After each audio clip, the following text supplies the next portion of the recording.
Hello, everyone, and welcome to the 10-Minute Book Talk, where three best-selling authors talk all things bookish with you for 10 short and sweet minutes every week.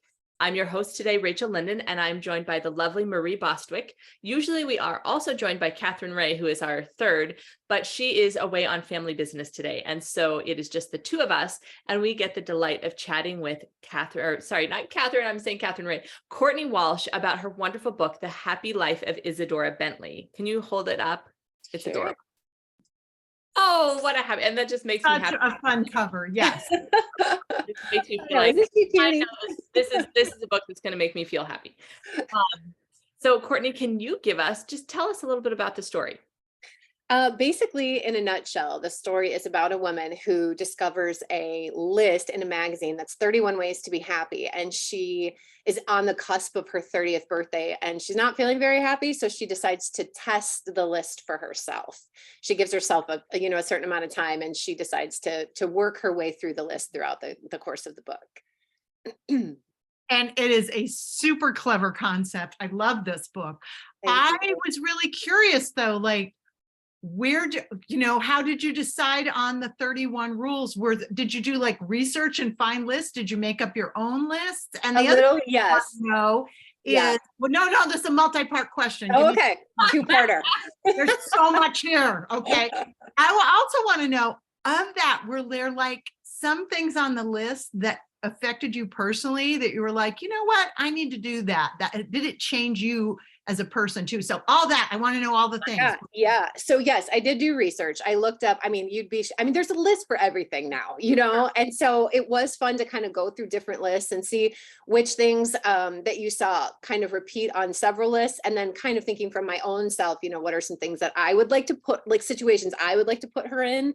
And so I sort of like meshed those together. And I realized the other day I was looking over my list and I'm like, somebody asked me for the whole list. And I was like, oh, I missed like 3, because I listed them all out, but then you kind of jump around and I was like, oh, there's like 3 in there that I don't have. So I think for me personally, one thing that I take away from it is just getting out of your comfort zone. I mean, like that kind of applied to several different things, but I tend to be like a creature of habit, and I'm a homebody. I love to be in my house. I love to work on my stories. Like I'm like, that's great for me. I'm great. But I forget sometimes, like there's this whole big world out there. And so there were things that Isadora did that I was like, I don't do that. Like I should probably be doing that. And then there were other things too, where it dawned on me where I was like, she's not going to love all of them. They're not going to all make her happy. And there's some things just that don't mesh with your personality. And so it was kind of fun too, to think about, like, she probably hates yoga. Like she hates doing yoga. Like, not all of us are going to like doing any kind of form of exercise. And so there were different situations that I could put her in that she could kind of like be like, yeah, that's not it. That's not going to make me happy. But I think just as a general rule, one of the things that I took away from is just like, I don't want to do the same thing every single day. I want to get out of my comfort zone. I want to see the world and not let my own fear keep me from doing those things that are, that feel big and scary. Oh, I love that. Well, I am a complete sucker for transformation tales, which this definitely is. I read the back and I was like, I think when you were first telling me about it, I read the description. I was like, oh yeah, sign me up. That is right up my alley. And I'm curious, how did you come up with the concept of the list and this transformation journey? It was the weirdest thing. It's years ago. I was thinking like, it'd be really cool if a woman because you see these lists. I mean, I'm standing in the grocery store and I'm seeing, you're looking, those Woman's World magazines, and they have all those headlines and they have all those like, do this today and you'll lose 50 pounds today. Like there's things like that.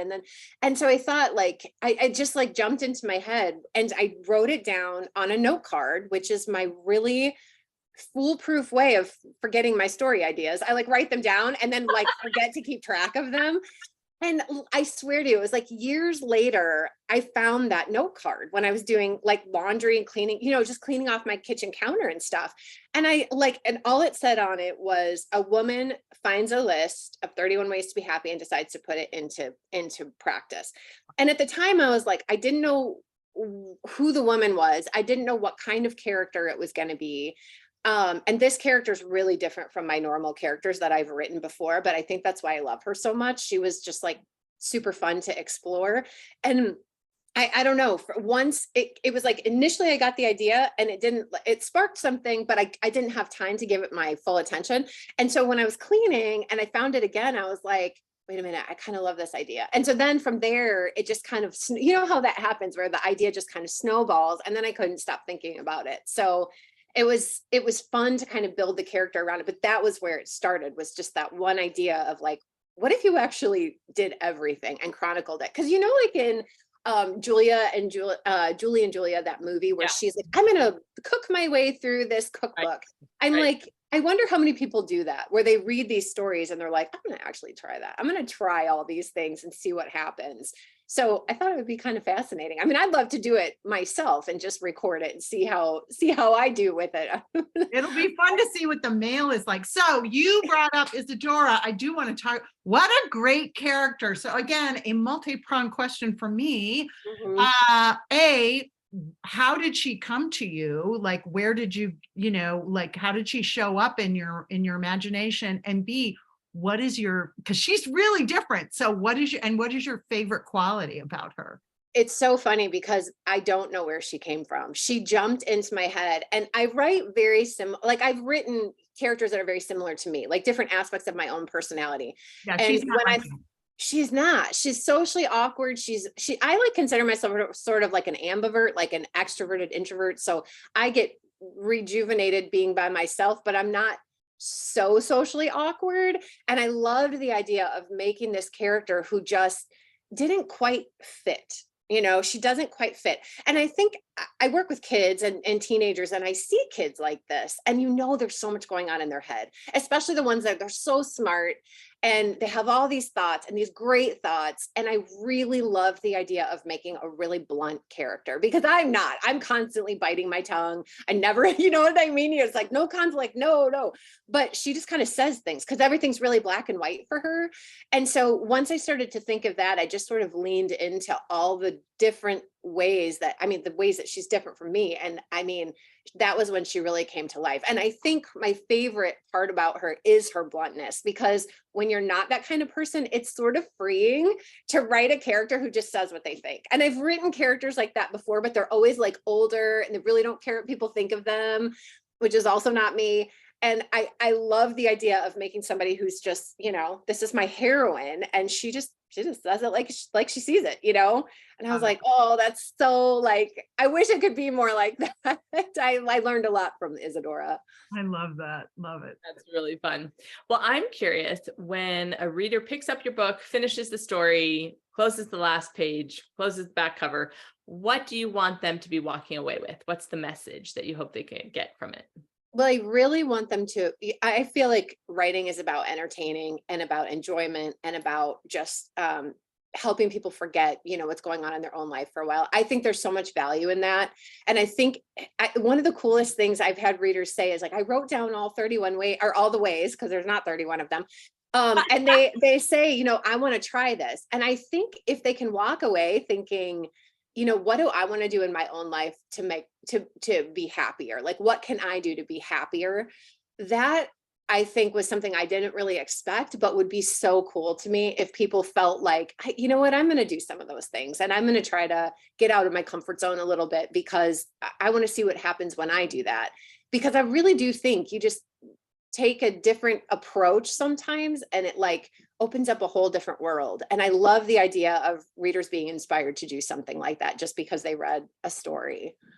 Oh, that is so fun. I love that. Now I want to try all the things. I know. I like yoga. Okay, well, we have one final question that we ask every author, and that is, Courtney Walsh, what is bringing you joy today? Okay, this is going to sound mean, but my house is quiet today. My dog is at the groomer. All my people are gone.